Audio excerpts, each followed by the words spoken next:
Hello అండి అందరికీ.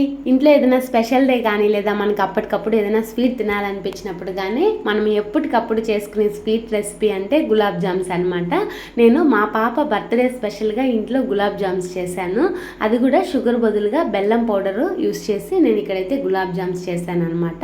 మనము ఈ రెసిపీ ప్రత్యేకంగా చెప్పుకోవాల్సిన అవసరం కూడా లేదు, అందరికీ తెలిసిన రెసిపీయే. కాకపోతే నా స్టైల్లో నేను ఎలా చేసుకుంటున్నానో మీకు చూపిస్తాను అంతే. ఇక నేను ఒక ప్యాకెట్ గులాబ్ జామ్ పౌడర్ని తీసుకున్నాను. దీనినైతే నేను ఈ విధంగా కొద్దిగా వాటర్ వేసుకుంటూ కలుపుకోవాలన్నమాట. మనం ఒకసారిగా ఎక్కువ వాటర్ వేసుకుంటే కూడా పిండి చాలా లూజ్ అయిపోతుంది. మనం కరెక్ట్గా అప్పటికప్పుడు కొద్దిగా వాటర్ వేసుకుంటూ మనము ఈ గులాబ్ జామ్ పౌడర్ని అయితే కలుపుకోవాల్సి వస్తుంది అనమాట. కొంతమంది పాలు వేసి కూడా కలుపుకుంటారు, బాగుంటుంది. కాకపోతే ఇక్కడ నేను నార్మల్ వాటర్తోనే కలుపుకున్నాను అనమాట. దీన్ని మనము ఎంత బాగా కలుపుకుంటామో పిండి మనకి గులాబ్ జామ్ బాల్స్ అంత బాగా వస్తాయి అన్నమాట. ఇక్కడ నేనైతే కొద్దిగా నీళ్ళు పోసుకుంటూ పిండిని అయితే ఈ విధంగా కలుపుకున్నాను అనమాట. ఇక్కడ నేను కలుపుకున్న తర్వాత చేతికి కొద్దిగా నూనె కానీ లేదా నెయ్యి కానీ రాసుకొని ఇలాగా చిన్న బాల్స్, అంటే మనకి ఏ సైజు బాల్స్ కావాలో ఆ సైజు బాల్స్ అయితే చేసుకోవచ్చు. నాకైతే మరి చిన్న బాల్స్ చేయడం నాకు రాదండి. అసలు ఈ సైజే చాలా కష్టపడి తగ్గించి చేశాను అనమాట. ఒక్కొక్కరికి ఒక్కొక్క చేతి వాటం ఉంటుంది కదా, అలాగా నాకు చిన్న బాల్స్ రావు.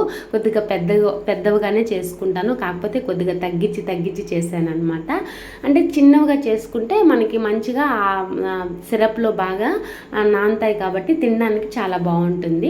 ఒక్కొక్కరికి ఒక్కొక్క అలవాటు ఉంటుంది అనమాట. ఆ విధంగా ఇక నేను ముందుగా అయితే గులాబ్ జామ్ బాల్స్ కలిపి పక్కన ఉంచేసుకున్నాను కదా. ఇప్పుడు డీప్ ఫ్రై కోసం అయితే ఒక బాండిల్లో ఆయిల్ వేసుకున్నాను. ఇంకొక పక్క ఒక గిన్నె పెట్టుకొని అందులో బెల్లం పౌడరు నీళ్ళు వేసుకుంటున్నాను అనమాట సిరప్ కోసము. ఇక నేను ఒక ప్యాకెట్ తీసుకున్నాను అనమాట, చిన్న ప్యాకెట్ గులాబ్ జామ్ పౌడర్ తీసుకున్నాను. ఆ ప్యాకెట్కి అయితే ఇక్కడ నేను 900 ml వాటర్ యాడ్ చేసుకున్నాను. దానిలో 1.5 కప్పు బెల్లం పౌడర్ని అయితే యాడ్ చేసుకున్నాను అనమాట. ఇక్కడ మనము షుగర్, అంటే కొంతమంది ఎక్కువగా స్వీట్ లైక్ చేసే వాళ్ళు ఉంటారు కదా, వాళ్ళైతే 2 కప్స్ బెల్లం పౌడర్ యాడ్ చేసుకోవచ్చు, 2 కప్స్ షుగర్ను కూడా యాడ్ చేసుకోవచ్చు అనమాట.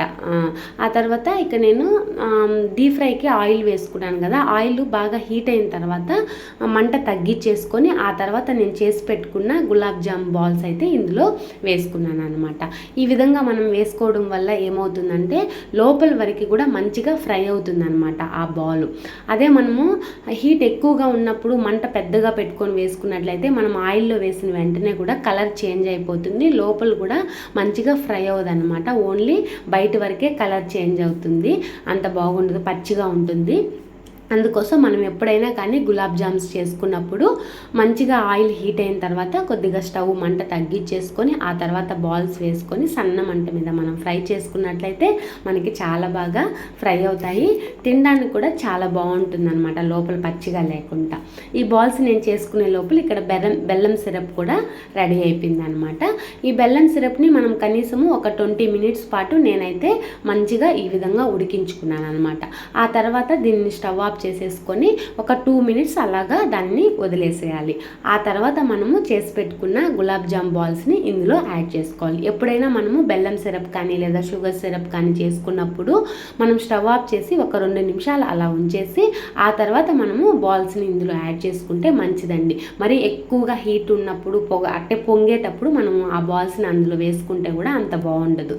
వేసుకున్న తర్వాత మూత ఫుల్గా పెట్టుకుంటా మీకు వీడియోలో కనిపిస్తున్నట్టుగా మూత పెట్టేసి ఒక 10 నిమిషాలు అలా ఉంచేసినట్లయితే ఎంతో టేస్టీగా మనకి గులాబ్ జామ్స్ అయితే రెడీ అయిపోతాయి. మీకు కనుక నేను చేసిన విధానం నచ్చినట్లయితే చిన్న లైక్ ఇవ్వండి. Thank you for watching.